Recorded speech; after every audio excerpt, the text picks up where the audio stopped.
The hostel tube light buzzed above my notes. Vikram's bunk was empty. He'd promised to help finish our circuits assignment, but had slipped off to the drug den by the tracks. At 2, he returned. His skin gleamed with sweat, his eyes hollow. He reeked of damp soil. His mouth moved soundlessly. Then he lunged at a hostel mate who had come to borrow my charger. Vikram slammed him to the floor, clawing at his throat. I dragged him back. He collapsed instantly, staring at nothing. At the hospital, doctors spoke of seizures. I sat at his bedside, guilt churning. I should have stopped him. His fingers twitched against mine, like he was reaching for something just out of sight. My longtime friend, Ria, appeared in the corridor. Her brother had been to the den too, and taken a turn for the worse. The den squatted behind a tire shop, roof sagging, air sweet with rot. Stains spread like bruises across the walls. In one corner, green-black mold pulsed faintly, as if it breathed. It was an eternal plague on the city. But the authorities did nothing. When the police bothered to seal the den with tape, it was usually gone by morning. More students fell ill. Ria's brother began to shiver, muttering about the smell of wet earth. Then, Vikram vanished. The nurses said he'd slipped out in the night. A trail of damp footprints led out the hospital doors. We knew where he'd gone, and we needed answers. Something to take to the media, to back the health authorities and the police into a corner, to force their hand once and for all. When we arrived at the den, it was partially sealed thanks to recent complaints to the health department. But the boards had been pried loose. Inside, the air was thick and wet. Mold crawled across the walls in ropes, spreading like veins.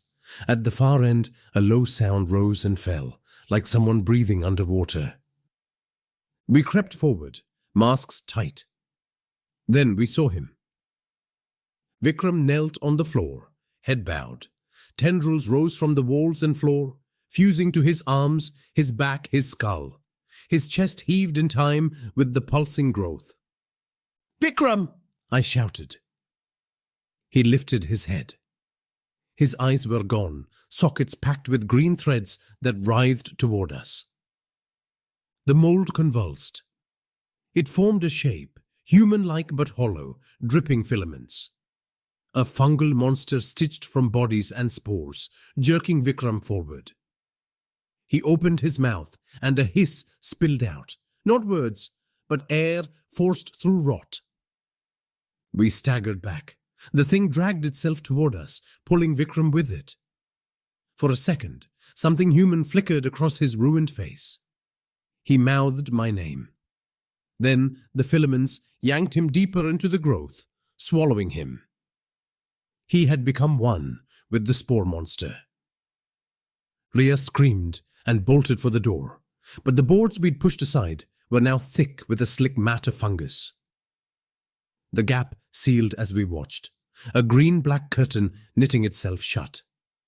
The air grew hotter, wetter. My mask sagged against my face.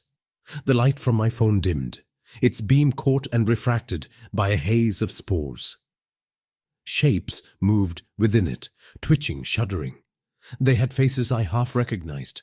Hostel mates, strangers, all caught mid-breath, mouth wide open, their skin lacquered in mold. Ria clawed at my arm. "It's everywhere," she whispered. Her voice was muffled, as if the spores were already inside her throat. She stumbled, coughing, and when I tried to hold her up, I felt it. Slimy tendrils sliding under her collar, burrowing toward her spine. She looked at me one last time, her pupils already gone to a milky green sheen, before her body seized, and the mold folded her into its mass. I staggered back into the pulsing dark. The walls beat in time with my heart. I tried not to inhale, but it was pointless. The spores clung, seeped, filled me. My vision shimmered. I thought of Vikram, of Ria, of all the others who'd walked through this door and never returned. Then came the release. My arms dropped, heavy as threads needled under my skin. A warmth spread through me, almost peaceful. My jaw opened on its own. Something hissed out, and I realized I was no longer breathing for myself. By morning, there would be no trace of us, only damp footprints leading back into the city. The plague was eternal.